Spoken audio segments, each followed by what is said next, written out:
Isang umaga, mag-aalas 7:40, kabababa lamang ng jeep ng 26 anyos na binatang si Leo.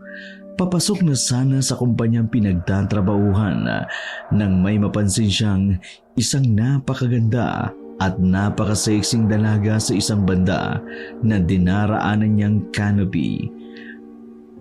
Ang suot ng dalaga ay hindi akma sa syudad, sa halip nakasuot ito ng pangprobinsyana. Nang oras na yun, kakaunti pa lang ang mga taong dumaraan sa canopy. Malagkit na nakatitig na nang aakit na nakangiti sa kanya ang dalaga. Walang kamali-malay na naistatwa at napatitig na lamang din si Leo. Uy, Tol! Kanina ka pa tulala dyan. Anong nangyari sa'yo? Kanina ka pa namin kinakausap ni Tol Sandro at ni Fritz. Simula na pagpasok mo rito sa opisina hanggang sa pag-upo mo riyan. Parang wala ka sa sarili. May problema ka ba? Oo, Tol Miguel. May malaking problema nga ako. Pumasok lang ako para sabihan kayo na magsabi na rin kay boss. Namatay kasi ang kapatid ko. Kailangan ko magbakasyon at lumuwas papuntang probinsya namin. Ganun ba? O sige, samahan ka na lang namin magsabi kay boss. Pakiusapan na rin namin si boss na sasama kami sa bakasyon mo. Para naman makiramay kami hanggang mailibing ang kapatid mo. Papayag naman siguro yun. Dahil saktong wala naman tayong gaanong trabaho ngayong buwan. Next month pa naman magsisimula ang main project natin. Pumayag ang boss nila na magbakasyon silang apat sa probinsya ni Leo. Halos magkakaedad lamang silang magkakatrabaho at magbabarkada rin. Si Sandro ay isang tech-savvy. Si Miguel naman ay palaging may suot na kwintas na parang medalyon. Gabi na nang lumuwas sila mula Maynila papuntang Albay. Sakay sila ng honor-type jeep ni na Fritz at ito bali ang nagmamaneho. Mga tol, sigurado ba talaga kayong gusto nyong sumama sa probinsya ko? Pwede naman kayong umatras kung tingin nyo pagsisisihan nyo ang pagsama sa amin sa lamin ng kapatid ko. Isa pa, baka maging pabigat lamang kayo sa akin doon. Anong sinasabi mo dyan, Leo? Ito na nga pagkakataon namin makapag-break kahit paano eh. Nabuburo na nga tayo sa kakatrabaho sa kumpanya eh. Pipigilan mo pa ba naman kami? Tsaka may pakiri naman kami sa pamilya mo eh, bilang mga barkada mo. Nga naman, tsaka naghahanap din naman kami ng kakaibang thrill sa buhay. Sa tingin namin, perfect ang probinsya ninyo para sa kalukuhang gusto namin. Balita ko maraming may magagandang chicks doon sa probinsya nyo. Mga virgin pa. Maka-scream man lang kami, di ba, mga tol? Aba, game ako dyan sa virgin hunting, Tol Sandro. Sawa na kasi ako sa mga babae rito sa Maynila. Wala lang sariwang machechempuan. Tsaka malay natin, baka nasa probinsya rin yung babaeng magiging forever ko. Yan na nga ba sinasabi ko sa inyo? Kaya parang ayaw ko kayong pasamahin sa probinsya ko. Mangdidisgrasya lamang kayo ng mga chicks doon. Binabalaan ko kayo ha. Iba sa probinsya namin. Lalo na sa baryo namin. Hindi basta-basta ang mga dalagang probinsyana roon. Matagal na rin ako hindi nauuwi doon eh. Wala na akong gaanong update sa tunay na mga ganap doon. Di ko naman nananakot yan to, Leo, ha? Saka bakit parang wala kang tiwala sa amin? Huwag mo kaming alalahanin. Hindi naman namin siyempre magagawang maging pabigat sa'yo. O kaya ipahiya ka sa mga kamag-anak mo roon. Alam naman namin lumugar siyempre. Di ba mga tol? Teka nga, Sandro. Ano bang gadget itong nasa bag mo? Para saan ba to? Aba, ngayon lang ako nakakita ng ganito ha. Bago mo lang ba itong naimbento? Hoy, akin na yan. Huwag mong gagalawin yan. Pakialamero ka talaga. Masisira pa yan eh. Hindi biro yung ginastos ko para sa mga yan. Di ko pa nga nagagamit. Masisira mo na naman. Eh ano nga kasi yan at para saan kung anumang gadget na yan? Talagang dadalhin mo pa yan sa probinsya? Teka, baka pamboso yan ha? Baka pamboso yan sa chicks ha? Uy, pero nga pala ako ng isa. Busuan mo mukha mong hugis pa ah. Tanga. Tracker to. Hindi ito pamboso no? Special tracker ito para kung sakali man. Alam mo na, sa panahon natin ngayon, kailangan mo maging handa tayo para sa mga hindi inaasahang pwedeng mangyari. Pero ulo naman tong gago na to. Probinsya yung pupunta natin, tol. Hindi city yun. Mas malala pa dito sa Maynila. Bakit? Gubad ba kina Leo na pwede tayong maligaw? At kailangan natin ng tracker mo na yan, kuno? Walang pakialamanan ng trip.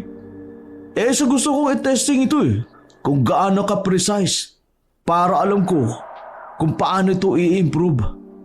Ikaw ba? Ano na ba yung kwenta sa suit mo? Bakit parang mukhang medalyon yan buhat pa sa kaluma-luma ang panahon? Ito ba? Medalyon nga ito. Kabibigyan lang sa akin yung nakaraang buwan ng tito kong antingero. Hindi ko nga yan alam kung paano gumana Sabi kasi sa akin, anting-anting daw ito. Magagamit daw ito kontra sa mga aswang. Di naman ako naniniwala to. Sinuot ko lang naman to, pampasikat lang. Display lang kumbaga. Patingin nga, Tol Miguel.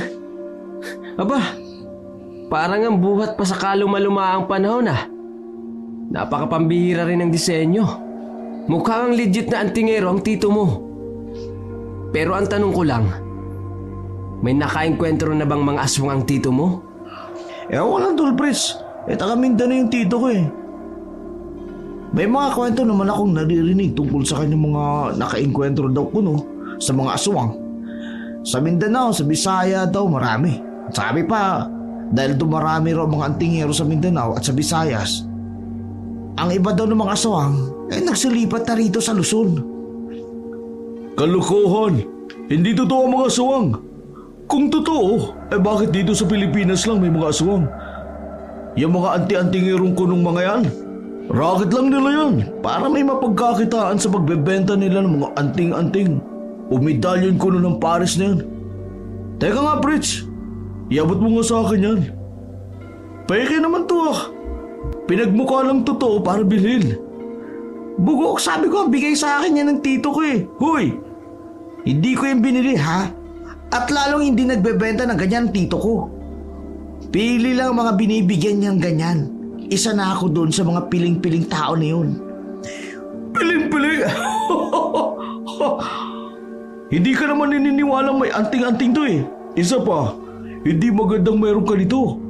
Kahit sino sa atin dito, baka imbis na ilayo tayo sa panganib, baka ito pa yung lintik na medalyong ito ang maging mitya ng ikapapahamak natin. Palagay nyo? May point ka, Tol Sandro. Madalas kasi kapag may anting-anting na involved, ibig sabihin nun, may negatibo mga persang nakapalibot dito na susubok at susubok sa taglay kuno nitong anting-anting. Sa totoo lang, may kakaiba akong nararamdaman sa anting-anting na yan. Hindi maganda ang kutob ko dyan. Sa kasagsagan ng kanilang mahabang biyahe at usapan, bigla na lang na parang may nasagasaan si Fritz na dahilan ng pagkakaalog ng kanilang sasakyan na may kasamang kalabog buhat sa ilalim. Ay putya! Ano yun? Parang may nasagasaan ako kung anong bultong nakaharang sa daan Hindi ko agad napansin. Parang sako na may laman. O di kaya katawan yata yun ng tao. Diyos ko po! Nakasagasa ata tayo, Tol. Ihinto ko nga muna ito at tingnan natin. Tiningnan nga na magkakabarkada ang ilalim ng honor jeep ni Fritz gamit ang mga dala nilang flashlight. Pati ang paligid ay sinuyod na rin nila. Medyo malalim na rin ang gabi. Kahit nasa highway sila, madalang na rin ang dumadaang sasakyan. Isa pa, nasa provincial road sila papasok ng Camarines. Kaya nga mga bukid o mga taniman ang nasa magkabilang gilid ng malapad na kalsada. Sigurado ka ba, Tol Fritz? May nasagasaan ka? Wala namang kahit anong nasa ilalim ng sasakyan natin. Malinis ang mga gulong. Wala ni kahit anumang bakas na may nasagasaan nga tayo. Pati ang paligid, kita mo naman. Wala ni kahit anumang kakaibang senyales na nakadisgrasya nga tayo. Nakapagtataka naman. Bakit ganun? Sigurado naman akong bigla na lang na may tumawid. na kung ano sa harap ng sasakyan na hindi ko lang napansin agad habang nag-uusap tayo. Naramdaman nyo naman, di ba?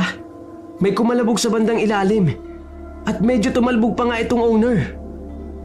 Oo nga no. Pero bakit nga wala tayong kahit anong makita sa ilalim o sa gilid man lang? Teka, nasa na ba tayo? Nasa highway pa ba tayo o ano? Mga taniman at puno lang mga nakikita ko sa paligid. Ni wala rin mga kabahayan. Tsaka parang ibang pakiramdam ko rito. Teka, asa na nga pala yung medalyon ko? Tol Sandro, akin na nga yung medalyon ko. Nag-aalangan si Sandro na ibigay kay Miguel ang hawak niyang medalyon. Napatitig siya rito at malalim na nag-isip. Nang tatangkain na nitong bawiin kay Miguel, ay iniiwas niya. Palagay ko mga tol, dapat nating itapon ang medalyong to. Nararamdaman kong ito magpapaamok sa atin. Tulad yun, wala tayong ideya kung ano ang nasa gasaan natin. Mukhang pinaglalaroan tayo ng medalyong to. Kako ka ba? Huwag mo itapon yan, uy. Akin na nga yan. Akin na sabi, ibalik mo na sa akin yan. Hindi peke yung medalyon na ng tito ko. Tsaka malay mo, babala lang ng medalyon yung nangyari. O itatapon mo yan. Baka pagsisihan natin sa bandang huli. Pagsisihan ka dyan. Bakit naman tayo magsisisi? Kung may iba pa naman tayo rito. May mga gadget naman ako ditong dala, mga high-tech. Kumpara dyan sa medalyon mong may anting-anting kuno sa makabagong panahon natin ngayon. Malaking kalokohan yun. At tuloy nang ibinalibag ni Sandro ang medalyon ni Miguel. Malayong malayo ang kinabagsakan nito sa malawak na taniman. Kung tatangkain itong hanapin ni Miguel, siguradong mahihirapan ito at matatagalan siya. Talagang hindi makapaniwala si Miguel na magagawa ngang ihagi sa malayo ni Sandro ang medalyong yun. Para sa kanya ay mahalaga ito dahil regalo iyon ng kanyang antingero niyang tito. Grabe talaga itinapon ah. Ano kaya kung yung mga gadget mo ang itapon ko, ha? Mahalaga ang mga yan sa'yo, di ba? Ano kayong mararamdaman mo kung itatapon ko rin ang mga yan, ha? At tatangkain sanang sugurin Miguel si Sandro para agawin ang bag nito. Ngunit maagap na pinigilan ni Leo at Fridge. Napigilan din ang pagsusuntugan sana ng dalawa. Ano naman ba kayo mga tol? Ang babaw naman ng mga bagay na pinag-aawayan nyo. Para pa kayong mga bata eh. Mahiya naman kayo sa amin ni Leo. Baka naman hanggang sa kanila, dadalhin nyo ang ganyang ugali. Saka Sandro, hindi mo dapat kasi basta na lang inihagis ang medalyon ni Miguel. Bigay yun ng tito niya. At palagay ko may sentimental value yun sa kanya. Parang sa gadget mo rin. May value sa'yo. Kaya sa susunod, igalang mo ang mga bagay na pagmamayari ng iba. Wala kang karapatan na basta mo na lang itapon ng walang permiso. Tama na. So paano yan? Hahanapin pa ba natin yung medalyon ni Miguel? Hanapin mo kaya Sandro. Total ikaw naman naghagis. Ayusin mo yung gusot na sinimulan mo. Wag na! Wag nyo nang hanapin pa. Matatagalan pa tayo eh. Mukhang malayo pa yung biyahe natin. Iyaan nyo na yun. Lumalalim na ang gabi. Baka abutin pa tayo ng madaling araw bago tayo makarating kina Leo. Sa bagay. Pero sigurado ka ba tol? Ayos lang talaga sa'yo na wag na nating hanapin ang medalyon. Matapos tumango si Miguel bilang tugon sa tanong ni Leo, walang ano-ano eh. May kung anong bagay na mabilis na dumaan sa may ulunan nila. Naramdaman nila ang malakas na hampas ng hangin. Lahat sila ay nagulat, sabay-sabay na napatingala. Sabay-sabay nilang naitutok pa itaas ang kani-kanilang hawak na flashlight. Nanang ko po! Ano bang nilalang mga yan? Parang malalaking ibon na parang hindi ah. Napansin niyo ba? Parang hindi mga ibon, di ba? Pansin ko nga rin tol, Sandro. Wala nga silang mga pakpak. Tapos may mga mahaba at buhaghag silang mga buhok.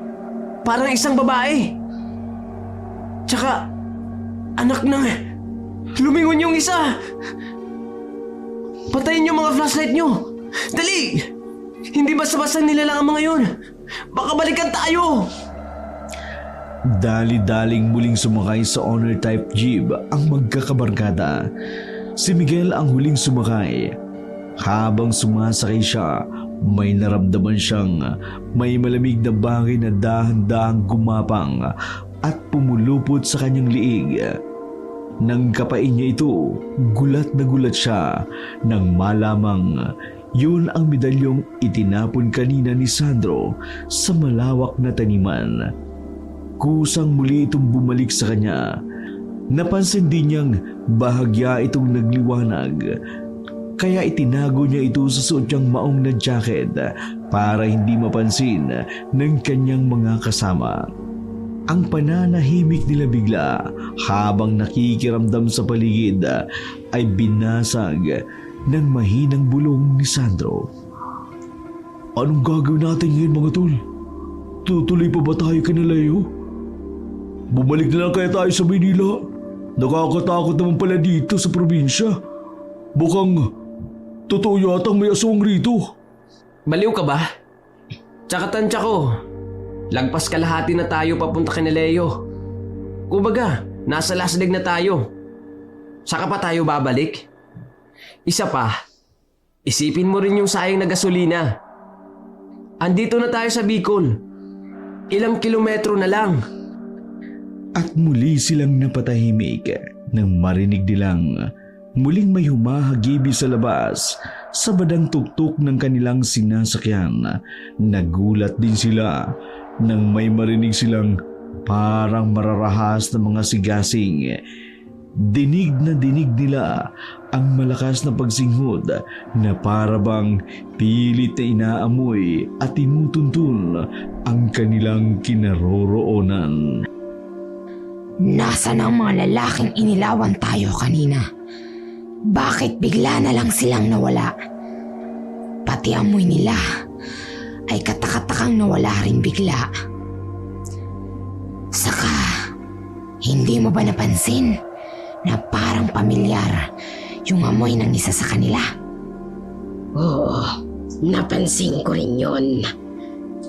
Kaso, parang hindi ganoon katapang ang dating sa akin. Teka, imposibleng namamalikmata lang tayo. Matalas naman sana ang ating mga mata at pangamoy. Pero bakit wala tayong makita o maamoy sa banda rito ngayon? Pati yung pamilyar na amoy ng isa sa kanila, wala na. Parang may kakaibang nangyayari. Oo nga, pero siya, tara na nga. Huwag na tayo magtagal pa rito. Ituloy na lang natin ang ating misyon. Hindi pwedeng wala tayong mabiktima ngayong gabi. Malalagot tayo kay Inang Pinuno kapag wala tayong ambag na alay para sa ating malaki ng angkan. Nakahinga ng maluwag ang magkakabarkada nang muling humagibis palayo ang mga aswang. Ay, naku, salamat. Ngayon naniniwala na yata kayo. Totoo nga may aswang. Kayo ko lang naranasan ng ganito. Legit pala talaga. Nakakakaba ang makaengkwentro tayong mga aswang. Paano kaya kung sinalakay tayo ng mga aswang, tol? Ikaw lang sanang sasalakayin, Sandro. Ang lagay ba gusto mo talagang mapahamak tayo? Ganyan ang napapala ng ayaw maniwala Tadhana na mismo ang gumagawa ng paraan para maniwala ka. Kaso pati kami nadadamay. Teka, bakit parang ang lalim yata ng iniisip mo dyan, Tol Miguel? Para kang namamatandang ano dyan Oh, wala. Wala mga tol. May kakaiba lang akong natuklasan ngayon lang. May isang bagay akong napatunayang totoo. Pero sa ako nasasabihin sa inyo, para hindi makontra. Nagtatakang nagkatinginan sina Fritz, Sandro at Leo sa sinabing iyon ni Miguel. May kinalaman ba yan sa kung bakit biglang hindi tayo natunton ng mga aswang kanina? Huwag mong sabihing pinoprotektahan tayo ng medalyon ng tito mo. Hindi ba inihagis yun ni Sandro sa malayo kanina sa napakalawak na taniman? Di yata't kailangan nating hanapin yun bago tayo tumuloy sa biyahe. Sa puntong yun, nag-aalala si Leo na sumingit sa kanilang usapan. Nako, wag na nating tagain pang lumabas para hanapin ang medalyon ni Miguel. Delikado. Baka may kasunod pa ang mga aswang na yun. Sila naman ang makadali sa atin. Mahirap na, tol. Ituloy na natin ang biyahe. Sa bagay may punto ka to, Leo. Delikado nga lumabas pa tayo. Isa pa, kung totoo mang may anting-anting yung medalyon ni Miguel, siguro, matik na gagawa yun ng paraan kahit hindi hawak ni Miguel. O siya, biyahe na nga lang tayo.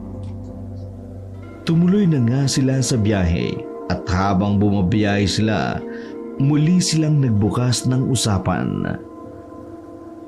Siya nga pala mga tol. Narinig nyo naman ng malinaw kanina ang usapan ng dalawang aswang, di ba? Malaki na raw ang kanilang angkan. Ibig sabihin, marami silang mga aswang. Naku, grabe.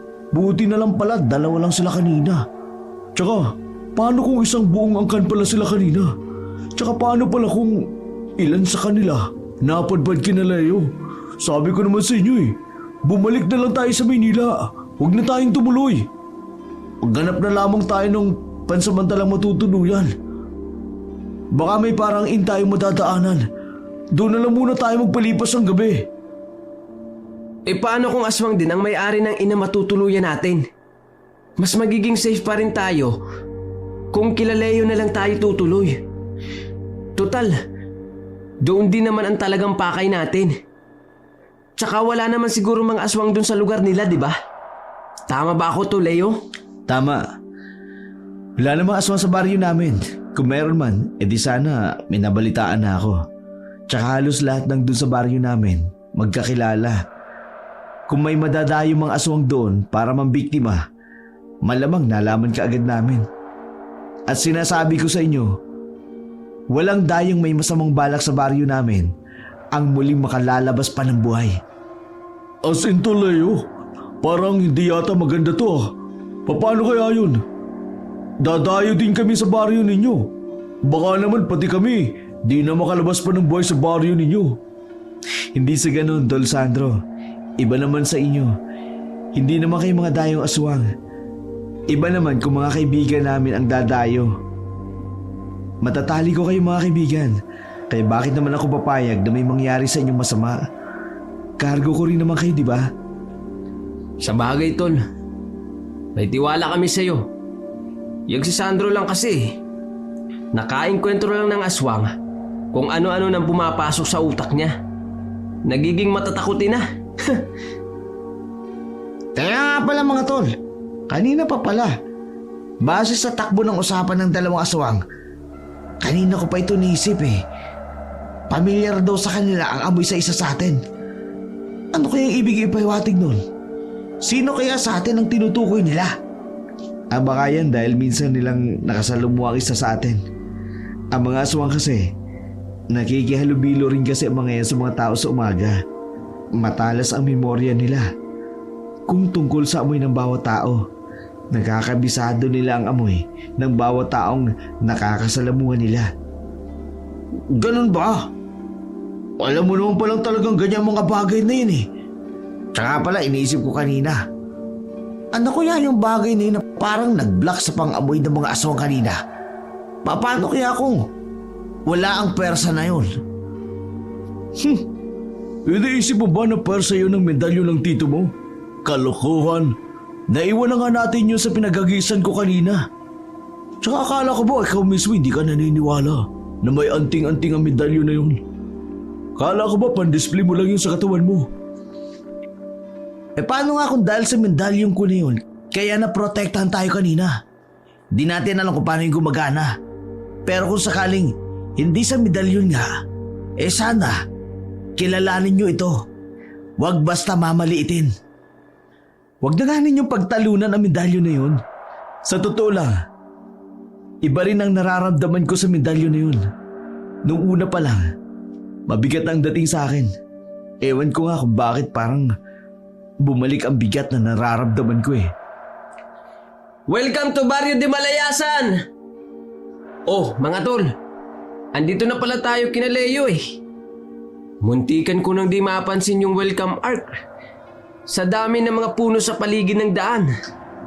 Parang papasok tayo sa kuweba na puro puno. Grabe oh. Parang nakakatakot naman pala dito sa baryo ninyo, Toleo. Medyo may pagkaliblib na pala. Tama lang pala na may nadala akong gadgets. Mukhang matetesting ko na ito ng gusto.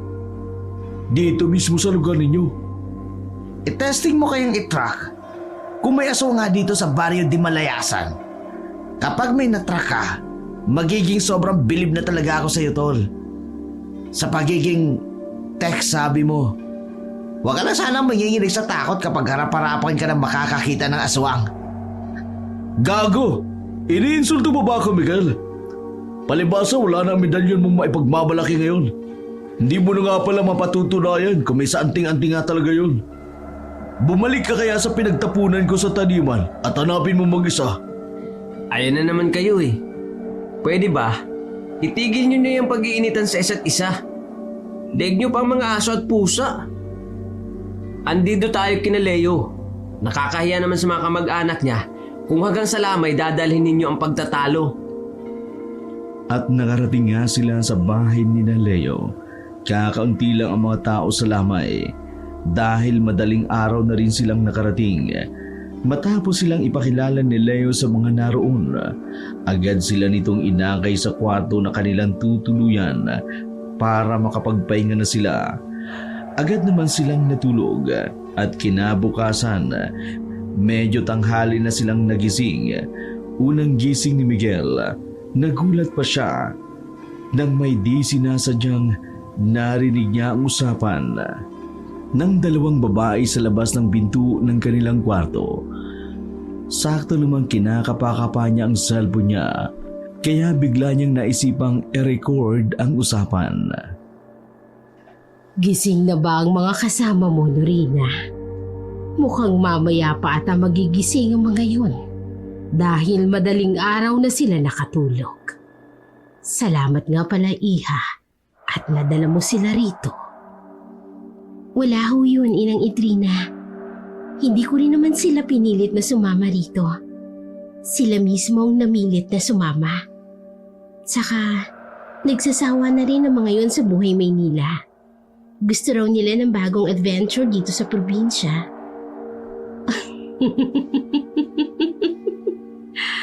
Abay, mabuti yun. Mararanasan nila ang isang kakaibang adventure dito sa baryo natin. Ibibigay natin ang hinahanap nila. Pero teka nga pala, Iha. Kagabi, isa-isa ko silang tinignan. May naramdaman akong kakaiba sa isa sa kanila. May mabigat na puwersang bumabalot sa lalaking nakamaong na jacket. At ang puwersa nito'y bumabalot din sa mga kasama niya. Hindi mo ba nararamdaman yun habang kasama mo sila sa biyahe? Naramdaman ko rin po, Inang. Pero wag po pala tayong maingay. Baka marinig nila tayo. Baka kung ano pang isipin. Ako na pong bahala sa kanila. Silipin ko lang po sila. Baka may gising na po sa kanila. O siya, sige, Iha. Dalian mo nang maipakilala mo na sila sa mga pinsan mong magaganda. Tsak na mabibighani sila sa alindog ng mga dalagang probinsyana dito sa atin.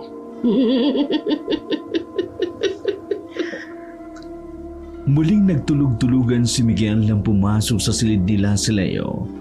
Umakto siyang saktong papagising pa lang. Yung cellphone niyang naka-on pa rin ang recording sa may tagiliran niya ay laking pasasalamat niyang hindi napansin ni Leo. Pasimple itong in-stop saka isinave ang recording. Oh, Miguel, gising ka na pala. Malamang susunod na yung dalawa. Siya, sabihan mo sila maganda maya-maya. Ipaghahanda ko na kayo maagahan nyo. Magsipaligo na kayo at magsipaglinis na rin kayo. At ipakikilala ko kayo sa pinsan kong nagagandahang mga dalaga. Oo tol. Sige. Ako nang balang gumising sa kanilang dalawa. Siya nga pala tol. Pakihanda kami ng favorite naming agaan Bisado mo naman yung mga paborito namin, di ba? Nakangiting tumango naman si Leo. Agad ding lumabas. Si Miguel naman, siniguradong tuluyan ang nakalabas at nakaalis si Leo bago maingat niyang isinarang maigi ang pinto ng silid. Dali-dali, ngunit pabulong niyang ginising sina Fritz at Sandro. Makinig kayong maigi mga tol sa akin May natuklasan akong isang lihim. May kinalaman ito sa utol nating si Leo. Maniwala sana kayo. Naulunigan ko kanina ang usapan nila sa labas. Nanganganib tayong 3 rito. Oh, ano ba ibig mo sabihin na mapanganib tayong 3? Ano bang natuklasan mo tungkol kay Leo? Nahan nyo lang boses nyo mga tol. Baka marinig nila tayo. Mahirap na. Kailangan may gawin tayo. May ibang katawan si Leo. Bukod pa sa inaakala nating alam natin, malakas ang kutob kong kasabwat ni Leo. Ang hindi ko sigurado kung anong balak nilang gawin sa atin at kung ano talaga sila. Grabe ka naman, Tol Miguel. Sa gulo ng pinagsasabi mo ako kinakabahan Linawin mo naman. Sa bagong gising namin ito, hindi namin masabay ng sinasabi mo Tsaka, baka naman gawa-gawa mo lang ang kwento. Huwag mo namang sira ng Tuleo natin. Hindi ko siya sinisiraan, tol. Dinig na dinig ko talaga ang usapan nila kanina. Asya, eto ang prueba Mabuti na lang naisipan kong i-record. Kung hindi, nako, mahirapan talaga akong kumbising kayong dalawa. Eto ang headset. Tig-isang earpiece kayo para kayo ang makarinig. Pakinggan niyong mabuti. At yun nga, pinakinggan ni Sandro at Fritz ang recording. Tama ba ako, Miguel? Si Tuleo, hindi talaga isang lalaki. Siya si Norina sa recording na to. Tama ka, tol. Hindi isang normal na tao si Tuleo. May kakayahan siyang magpalit ng anyo para makapanlilang. At tayong 3 ang biktima niya. Malakas ang kutob kong konektado talaga siya sa mga aswang na nakainkwentro natin kagabi habang nasa biyahe pa tayo. Oh, so, siya pala yung tinutukoy nilang pamilyar sa kanila ang amoy ng isa sa atin. Kaya pala medyo may kakaiba rin akong napansin kay Leo Hindi ako makapaniwala sa mga pangyayaring ito. So, ano nang gagawin natin ngayon? Unang-una, mag-relax lang muna tayo. Kumilos sa kunyari, wala pa rin tayong kaalam-alam. Kilos innocente mode kumbaga tayo. Pasimple muna nating oobserba ng mga kilos nila. Pati ang buong paligid. Maghanap tayo kumbaga ng mga leads para malaman natin kung paano natin gagawin ang plano para makatakas sa kanilang mga kamay. Teka, Tol Miguel. Base sa mga napagdugtong-dugtong kong mga ganap, tsaka sa narinig kong recording, sabi mo nga, hindi normal na tao si Tuleo at konektado siya sa mga aswang na nakaengkwentro natin sa biyahe. Kung ganon, isa ring aswang si Leo na si Norina pala. Tapos, nandito tayo ngayon sa balwarte ng aswang? Mariing tumango si Miguel bilang tugon kay Fritz. Diyan masamang buhay to Bakit ba tayo nasong sa ganitong sitwasyon? Sabi ko naman sa inyo diba sa biyahe pa lang. Huwag na tayong tumuloy. Ayan kasi, di niyo ako pinakinggan. Hindi sana nanganib ang buhay natin ngayon. Walang sisiyan, Tol Sandro. Walang maluluta sa paninisi. Tsaka hindi naman natin akalain na may lihim palang balak sa atin si Leo. Ang kailangan natin ngayon, magtulungan.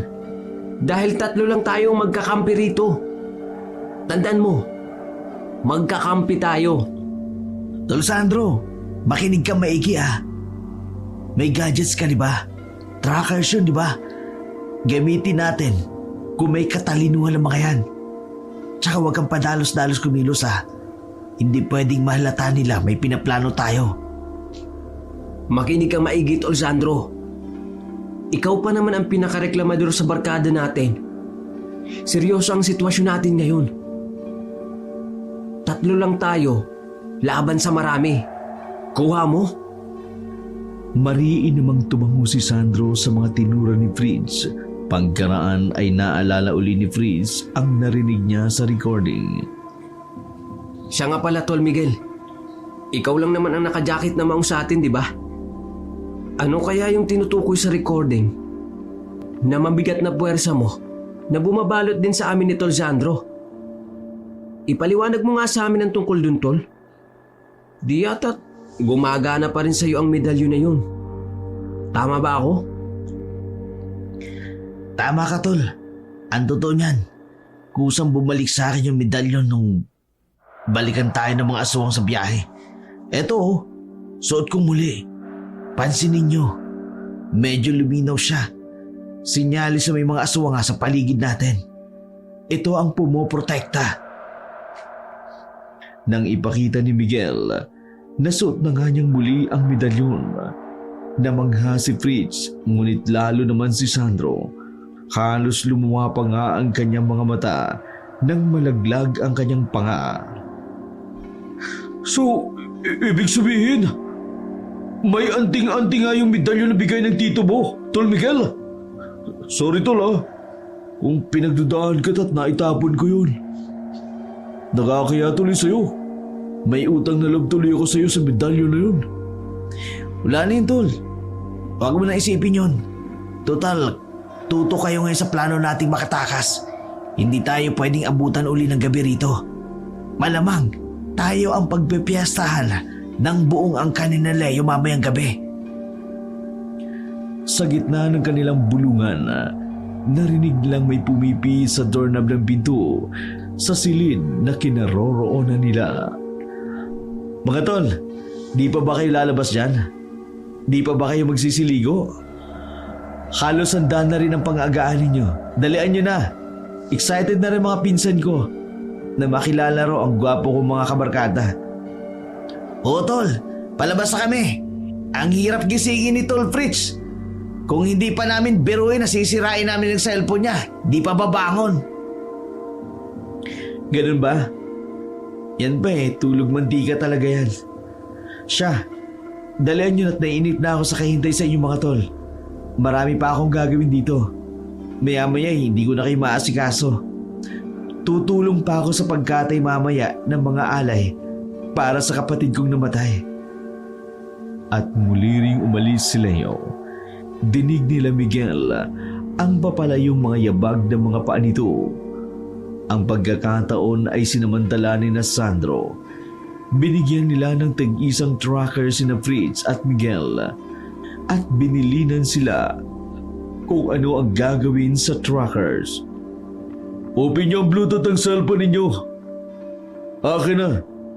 Iko-connect ako sa mga trackers para gumana. Ayan, gumana na! Tulad ng makikita ninyo.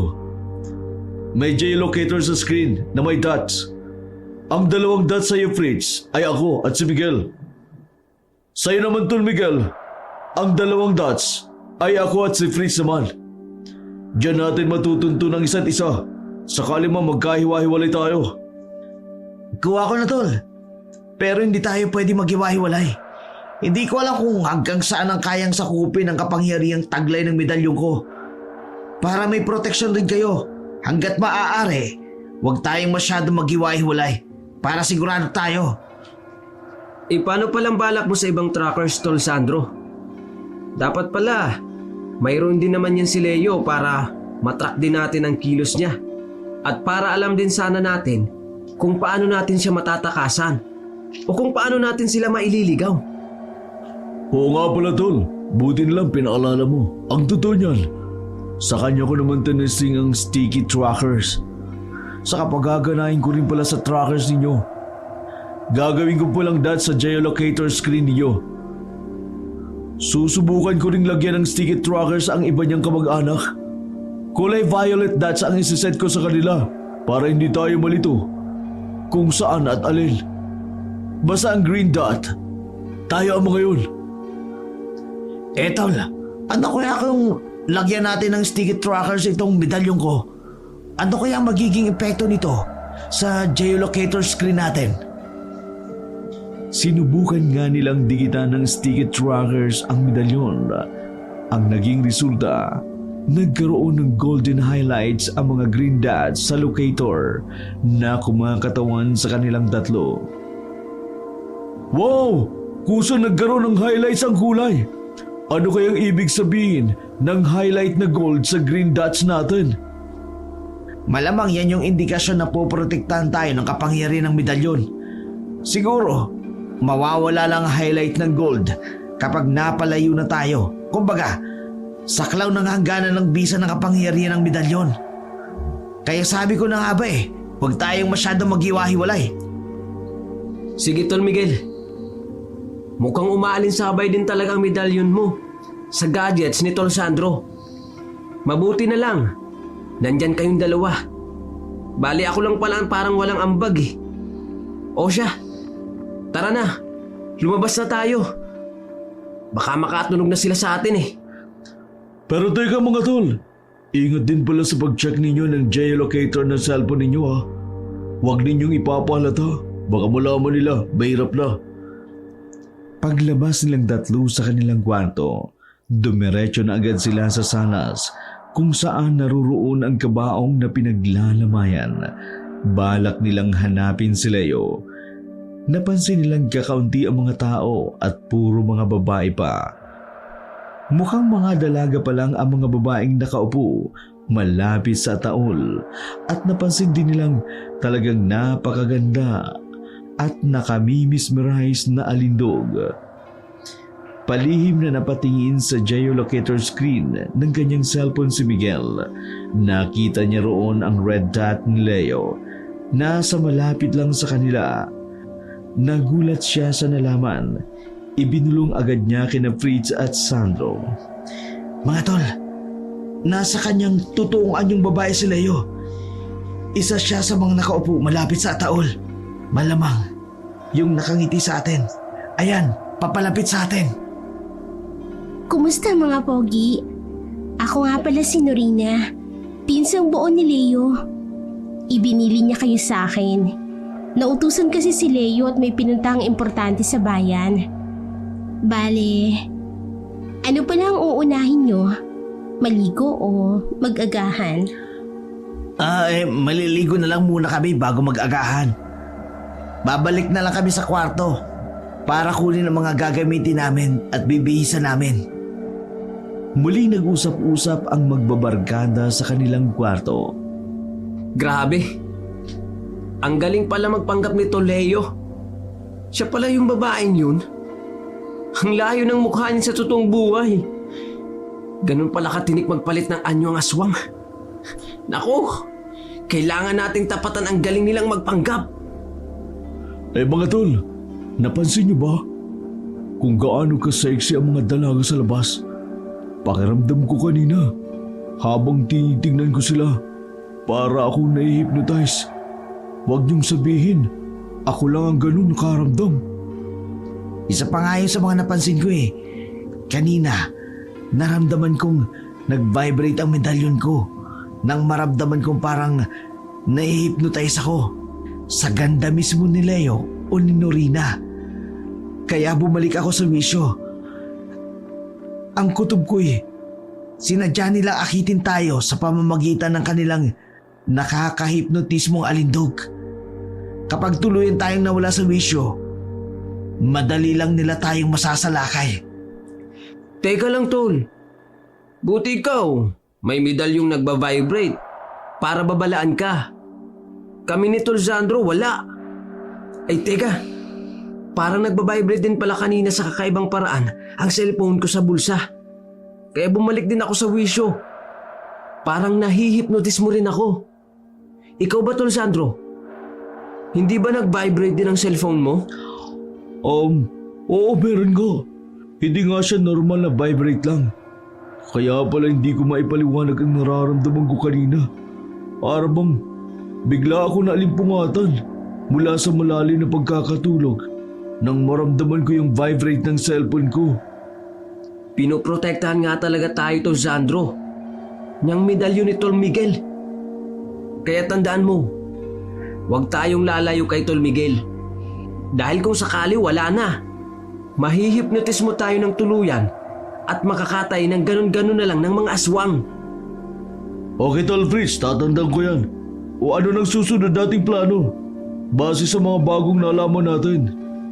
Tara nang maligo. Pero paglabas natin, iwasan nating tumingin sa kanilang mukha. Pwede tayong tumingin sa kanila pero saglit lang.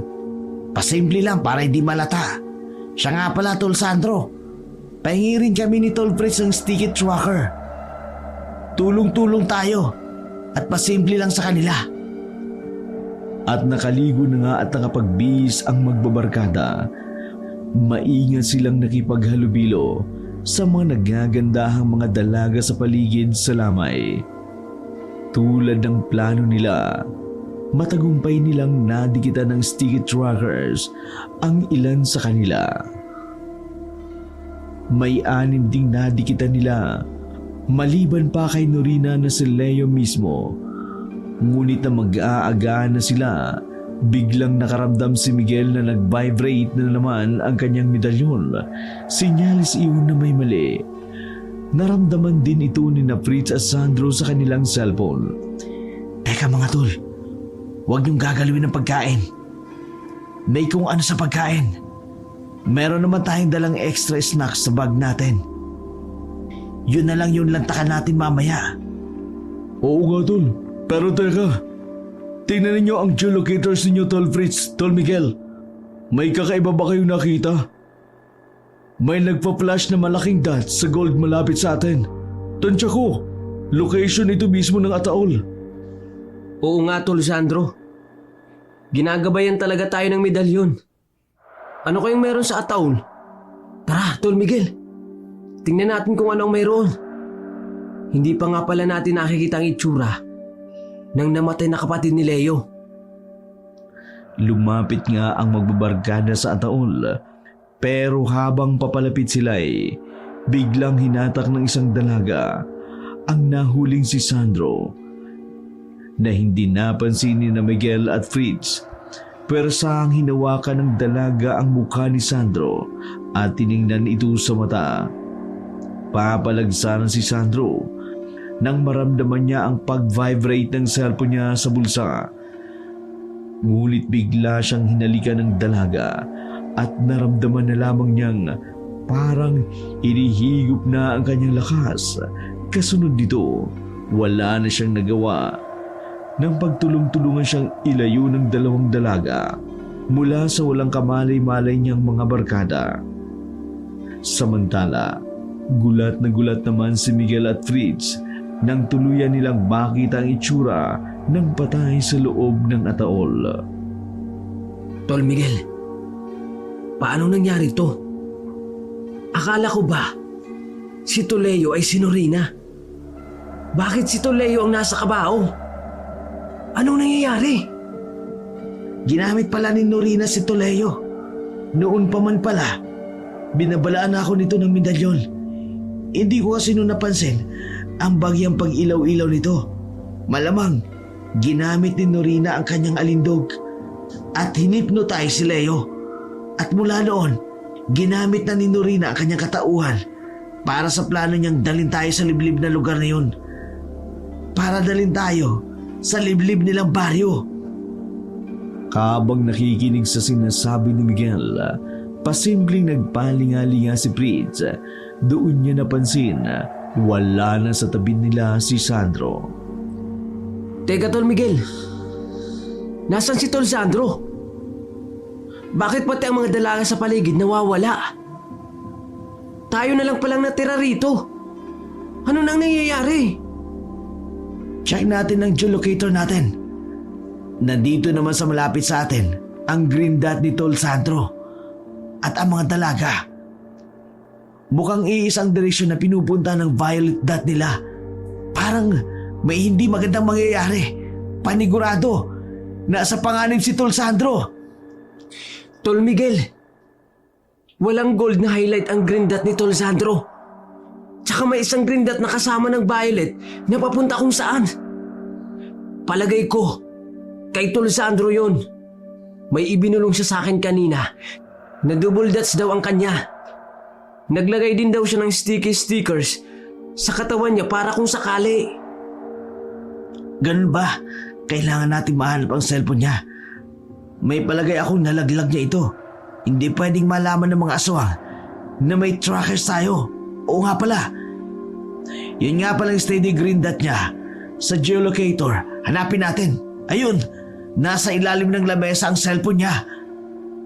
Paano na pala si Tol Sandro? Malamang, na-hypnotize mo yun kaya kasama siya ngayon ng mga dalagang aswang. Kailangan natin siyang sundan. Kailangan natin siyang iligtas, Tol. Pero teka Tol, kailangan muna natin mag-isip na maayos. Hindi tayo pwedeng basta-basta na lang susugod. Wala pala tayong kahit anong armas na panlaban sa mga aswang. May dala lang pala ako ditong jungle set. Ikaw Tol, ano bang dala mo? Nakalimutan kong dali ng jungle bolo ko. Kakabili ko lang yung kahapon sa mall eh. Kung bakit naman yun pang nakalimutan ko. Paano yan? Wala akong pamprotekta sa sarili ko. Tumingin-tingin tayo sa paligid na pwede natin gawing sandata. Punta tayo sa kusina. Malamang may mga kutsilyo ron at ibang pwede nating magamit. Maingat silang pumunta sa kusina. Wala na ring tao roon ayon sa geolocators nila. Ngunit naalarma sila sa nakita sa kusina. Isang lalaking hubot-ubad at duguan ang nakalatag sa mahabang lamesa. Nakagapos ang paa at kamay nito. Sa tabi ng lamesa, may isang malaking drum na puno ng pula at malagkit na likido. Sa ibabaw nito, may palutang-lutang na parang malalaking bituka na may kasamang ilang pugot na ulo.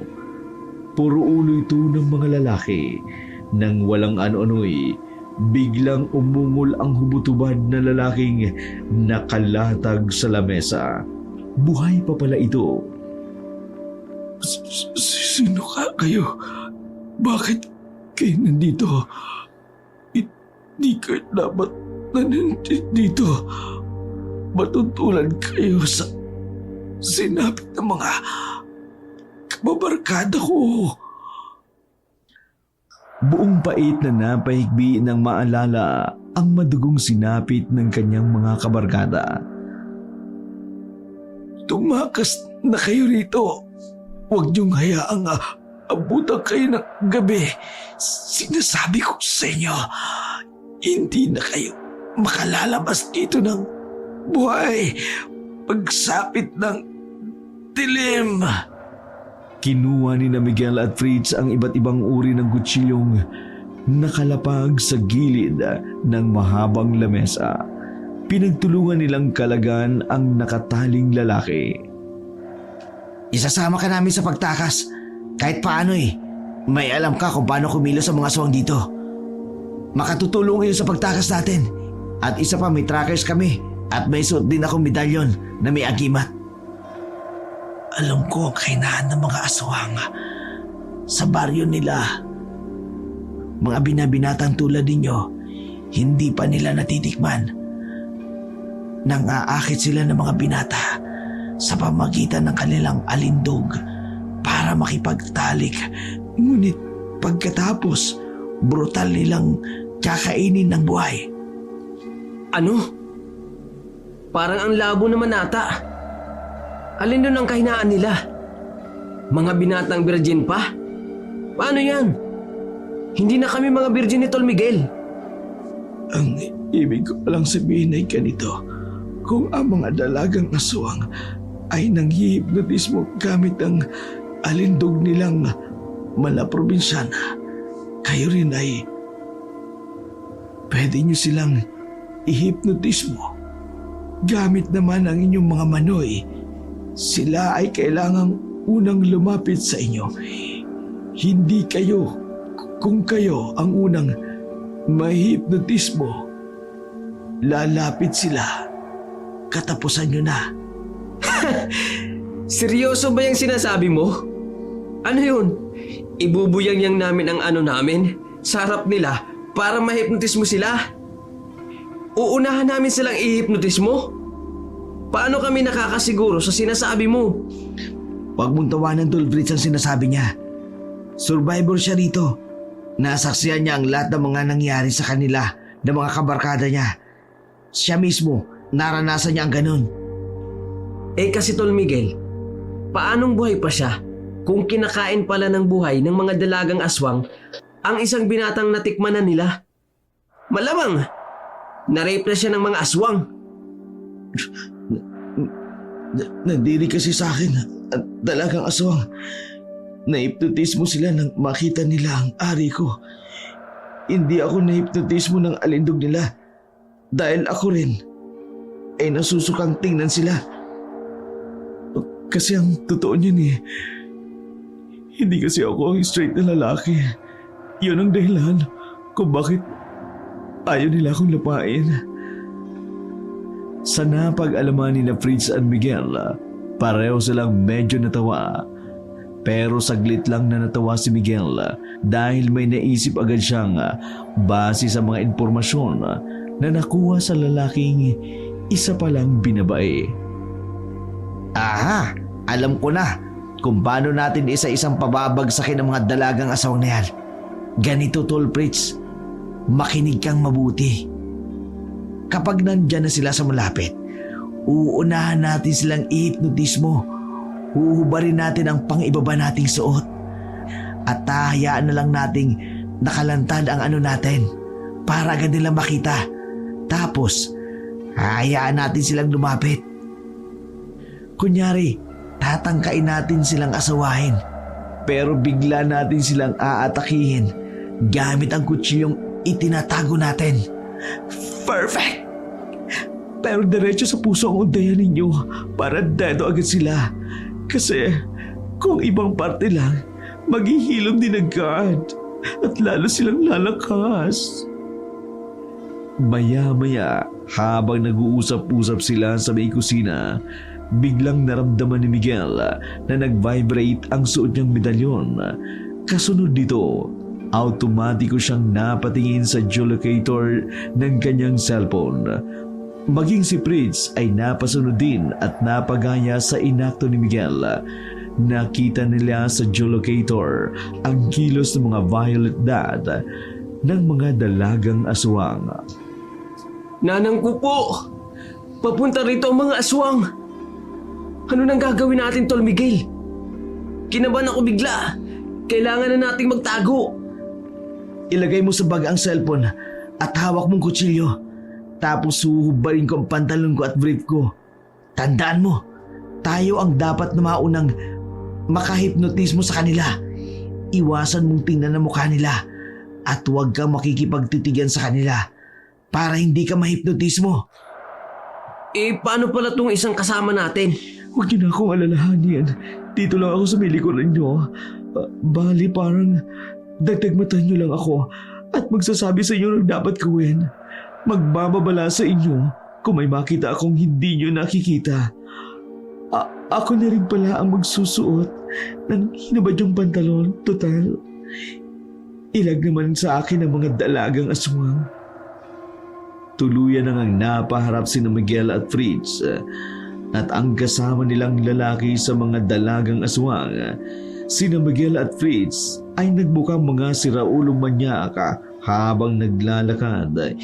Inaalog-alog ang mga nakalantad nilang pinakaiingat-ingatan. Ang lalaki naman sa kanilang likuran ay halatang kabadong-kabado. Tulad nga ng sinabi nito, totoo ngang isa-isang nahihipnotismo ang mga dalagang aswang nang makita ang mga ari ni na Miguel at Fritz. Dahan-dahan at pa isa-isang lumapit ang mga ito sa kanila. Ngunit walang ano-ano biglang nagbago ng kilo si Fritz. Agad napansin ng kasama nilang lalaki. Bigla ay sasalubungin naman ni Fritz ang dalagang papalapit sa kanya na nakahubot-hubad na. Mabilis siyang hinatak pabalik ng lalaki. Tinakpan ang mga mata.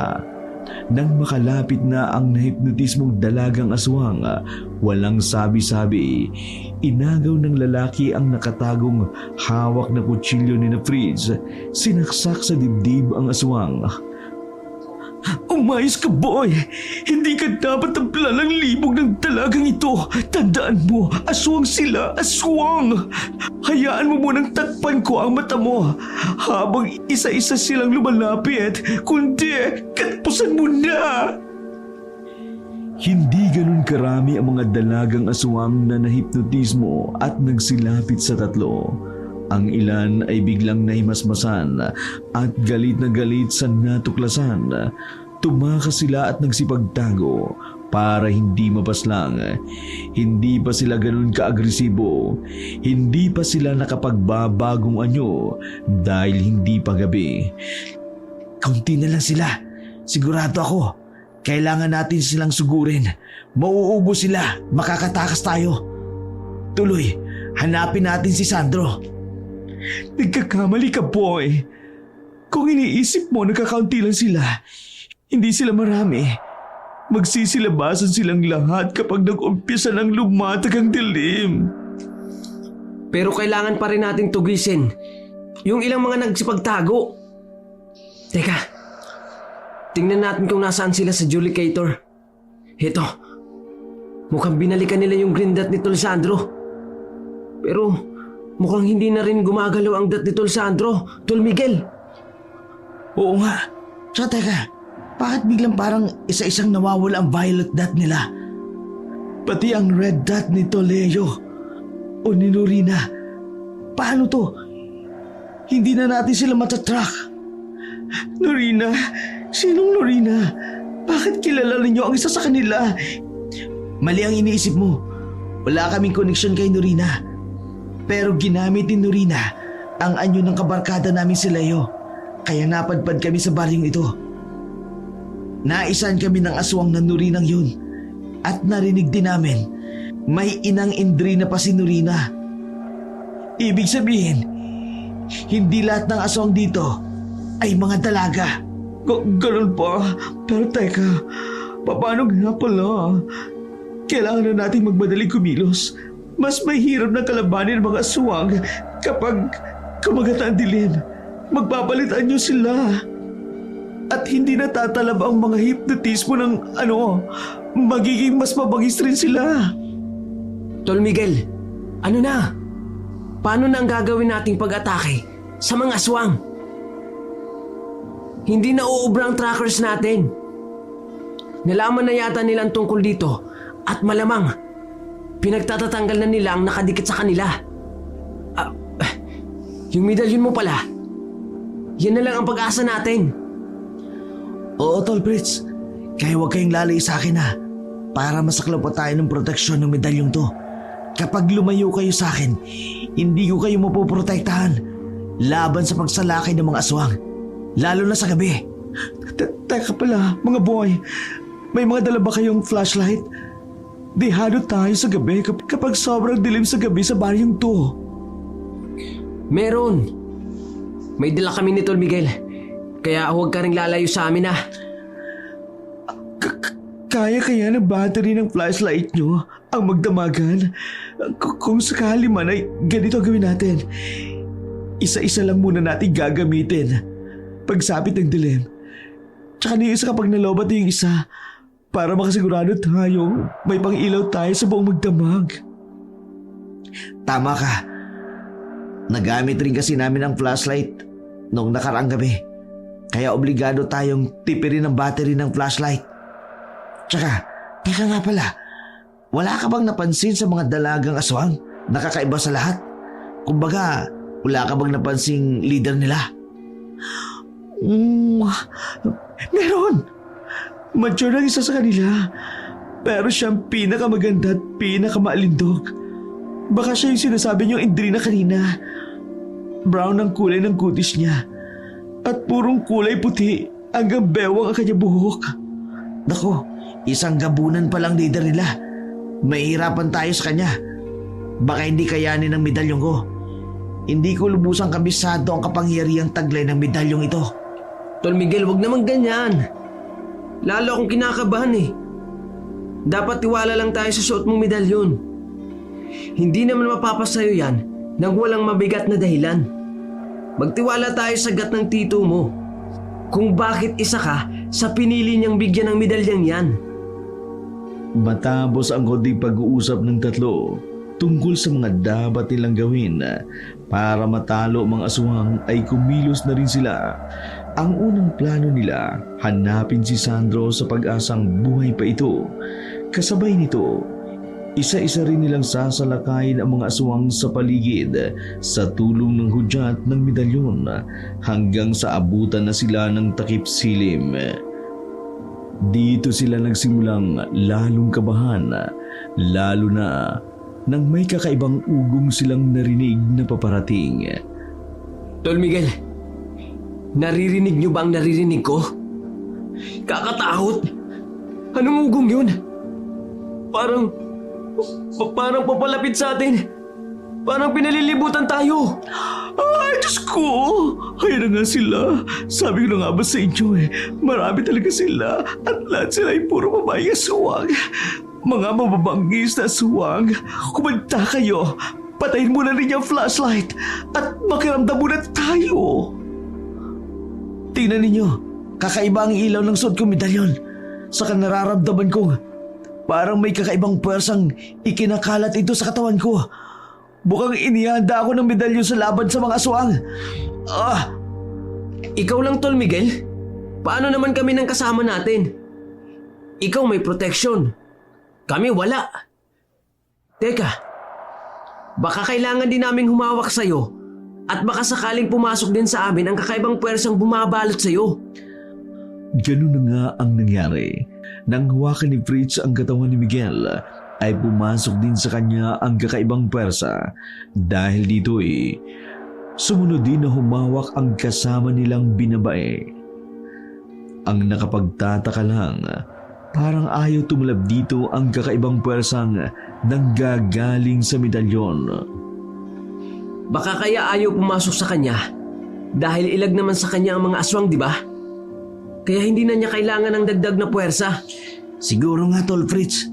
May dahilan ng medalyon kung bakit hindi siya binabahaginan nito. Hindi naman siguro sa may diskriminasyon ng medalyon. Alam naman siguro ng medalyon kung ano ang nararapat sa sitwasyon natin. Bandang huli, malalaman din natin kung bakit. Naku, wala rin mga boy. Huwag niyo nang isipin ang mga yun.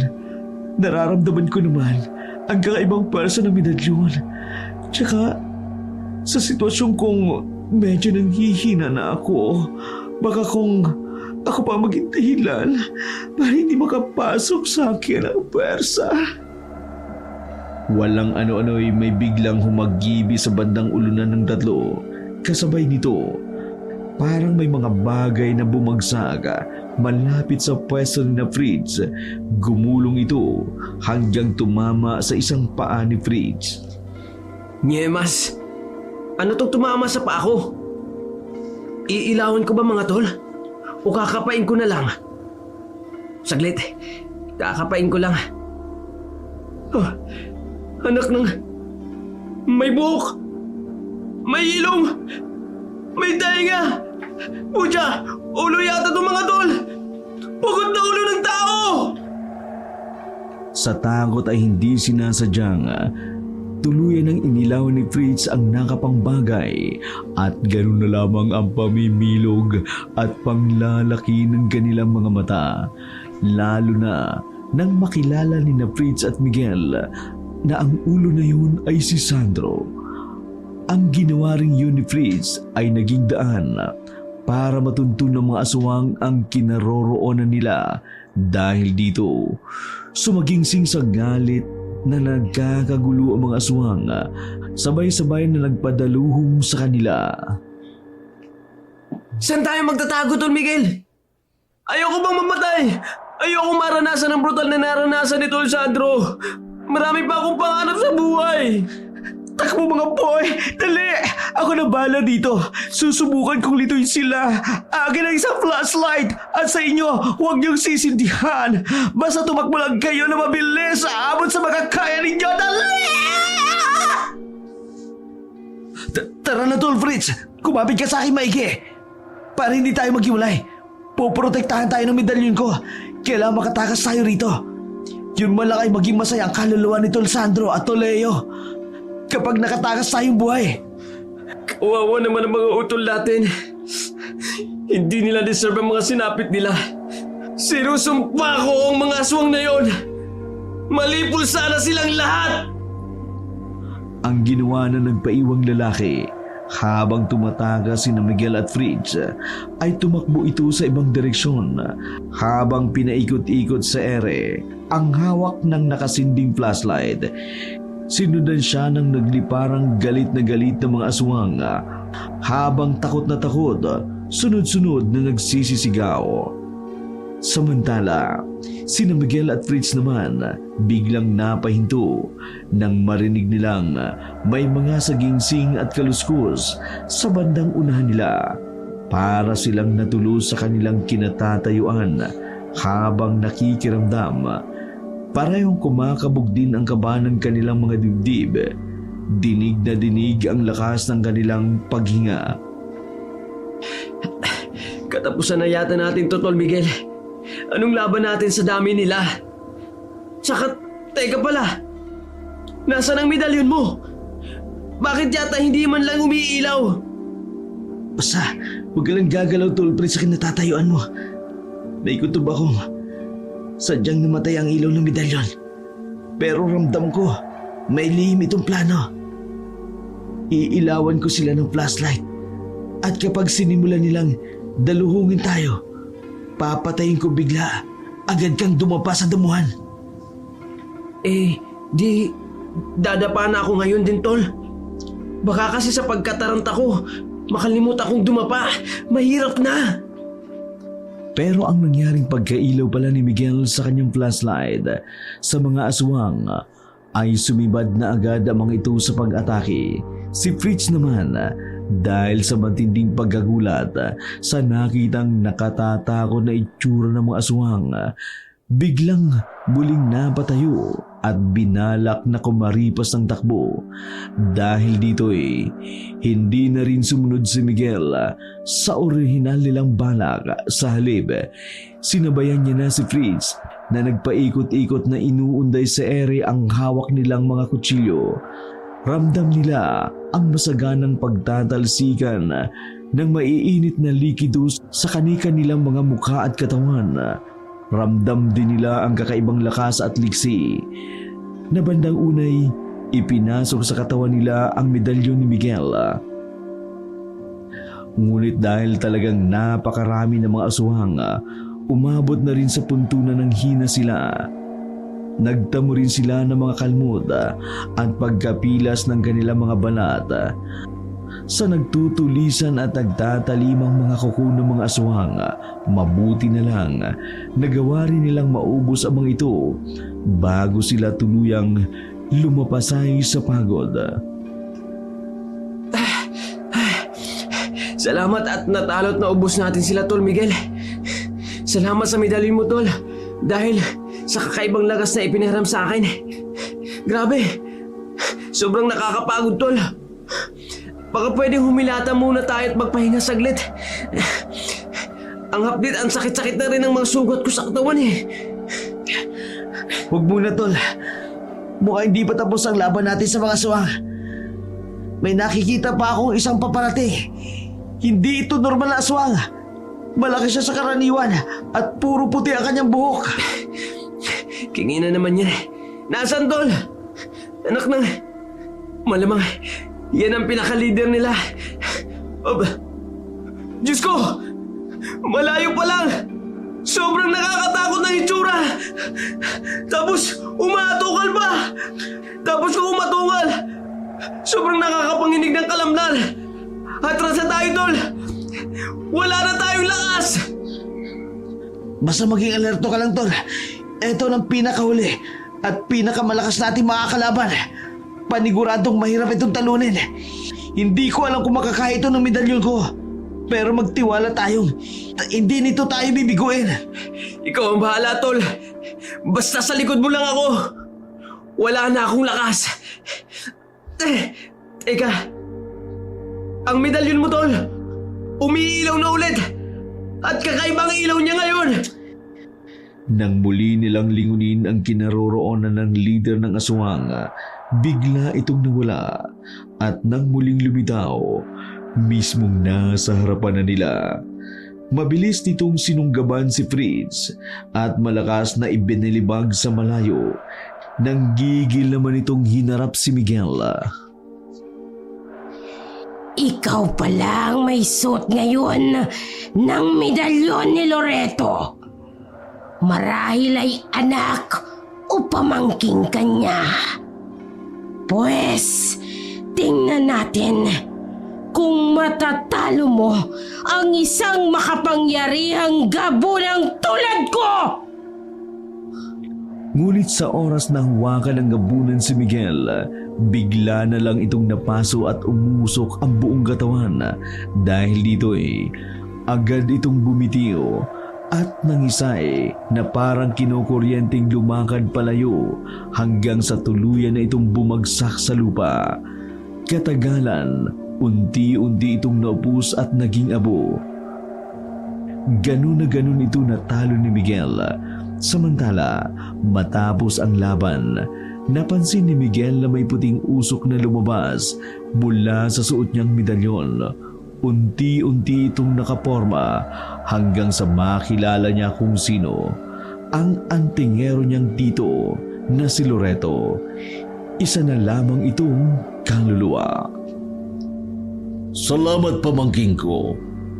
Naging medium kita para tuluyang matalo ang gabunan na si Indrina at ang mga kampo niyang mga dalagang aswang na nambibiktima ng mga binatang tulad ninyo sa pamamagitan ng paghihipnotismo gamit ang kanilang maladalagang probinsya ng ganda at alindog. Ikinalulungkot ko. Napatay niya ako noong nasa Mindanao pa lang sila. Pero gumawa ang medalyong ibinigay ko sa iyo ng paraan para ako'y makapaghiganti. Ipinasok ko lahat sa medalyong suot mo ang lahat ng aking kapangyarihan. Dahilan kung bakit walang nagawa si Indrina. Napaso na lamang ng hawakan kanya dahil sa lakas ng kapangyarihang inilabas ng medalyon na talagang si Indrina ang pinaka-target. Salamat po dito sa medalyong bigay nyo. Hindi ko po akalaing totoo pala talaga ang kapangyarihan nito. Ngayon, naniniwala na ako, tito.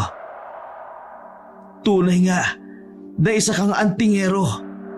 Mula ngayon, sa'yo na ang aking kapangyarihan bilang isang antingero. Ikaw ang kapalit ko. Marami pang leader ng mga gabunang nagkalat na may iba't ibang mudo sa pag-atake at pambibiktima ng inosenteng tao. Ikaw ay magiging tagapagtanggol nila. Siya, hanapin mo ang mga kasama mo. Lisanin na ninyo ang isinumpang lugar nito. Sa isa'y mag-iingat kayo sapagkat may lihim na ipinasok sa kanya si Indrina. Na maglaho na sa hangin ang kaluluwang usok ni Loreto. Hinanap na nga ni Miguel at Fritz ang kasama nilang lalaki. Madali naman niyang nakita si Fritz dahil lumalatag na rin ang bukang liwayway. Samantala, ang kasama nilang lalaki, hindi niya na nahanap. Ni katiting na trace ito, wala na siyang nakita. Ano nangyari, tol? Ligtas na ba tayo? Natalo mo ang leader ng mga aswang? Oo, tol. Dali ko natalo. Nagpakita sa akin ng kaluluwa ng tito kong nagbigay sa akin ng medalyon. Ako na ang susunod na antingero. Nauubos sa lahi ng mga aswang at mga leader nilang gabunan. Mula ngayon, isa ka sa mga alagad ko. Nilisan na nga ni Miguel at Fritz ang baryo di malayasan. Sakay sila ng honor type jeep ni Fritz, pero si Miguel ang nagbaneho dahil nangihina na si Fritz. Nang makarating sila sa Maynila, habang nasa daan, may napansing isang lalaki sa gilid ng daan si Miguel na kumakaway sa kanila. Laking gulat niya nang mamukha niya ito. Yun ang lalaking iniligtas nila Fritz. Nang hihipnotismo ang ngiti nito, nakamuntik ng ikadisgrasya nila. Kung hindi lang agad malakas na nag-vibrate ang suot na medalyon ni Miguel. Ngayon, naiintindihan na ni Miguel ang huling sinabi ng kanyang Tito Loreto. Mukhang hindi na alindog ng dalagang probinsyana ang modus ngayon ng makakalaban niyang mga aswang. Sa halip, alindog naman ng isang binabae.